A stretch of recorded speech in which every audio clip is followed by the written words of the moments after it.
Samantala sa sports, back-to-back championship title ang target naman ng Ateneo Blue Eagles sa kanilang kampanya sa 2016 Spikers Turf Collegiate Conference.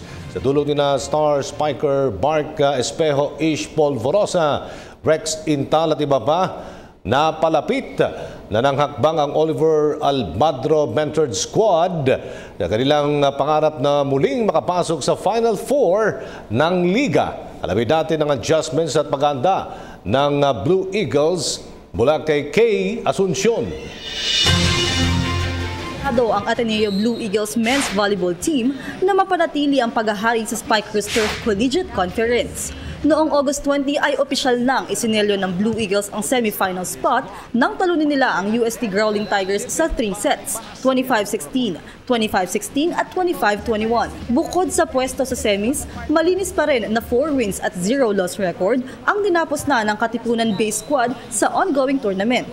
Ayon kay head coach Oliver Almadro, malaki ang naitulong ng kanilang experience sa ASEAN University Games sa Singapore, kung saan tumapos na bronze medalist ang Ateneo.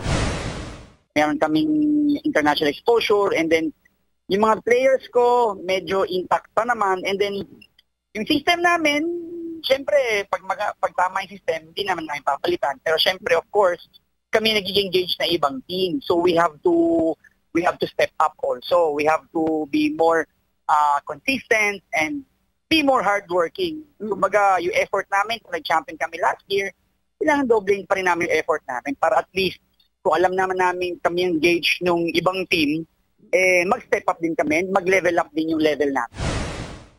Umaasa rin si Almadro na sa kabila ng mga pagsubok na dumarating sa kanilang team, partikular na ang pagkakasakit ng ilan sa kanyang mga players, ay magtatagumpay pa rin sila sa kanilang target na tanghaling back-to-back champion ng Spikers Turf. Yung mindset kasi, I always reiterate to my players, the mindset should be there. They should always be hungry. There should always be a room for improvement always. Hindi pa pwedeng nakuha na natin to and we will stick to it na lang. So, we have to stay hungry sa achievement, and yun nga, like ko sinasabi, level up always. Hindi pwedeng, we have to cope up with change. Hindi pa pwedeng wala ka lang maling ginagawa. Importante, kung yung kalaban nag-i-improve, we have to improve all. Ang susunod na makakatapat ng Ateneo ay ang UP Maroons sa Lunes. Kay Asuncion, PTV Sports. Ako po si Cathy San Gabriel. Subscribe na sa PTV YouTube channel.